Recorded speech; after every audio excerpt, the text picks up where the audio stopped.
c'è una cosa importante che devo dirvi. E la zia Veneta, oddio, sei astemia? Sì, ma non è questa la cosa, è un'altra. Volevo dirvi che sono lesbica. Oddio, ma in che senso? Ma come in che senso?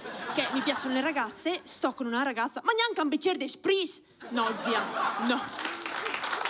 Ti stai focalizzando sulla cosa sbagliata.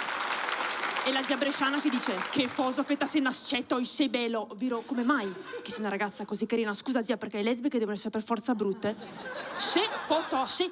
E la sorella di mio padre che dice, impossibile, tu da piccolina guardavi sempre cartoni animati da femmina, sempre Sailor Moon.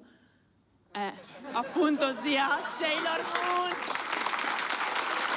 E suo marito che dice, io sapevo perché Yoko-chan sempre è piaciuto il wasabi. Ma cosa c'entra? Cosa c'entra l'essere lesbica col fatto che mi piaccia il wasabi? Che non è neanche lo stesso sapore. E la zia Veneta, ma neanche il prosecco, Dio,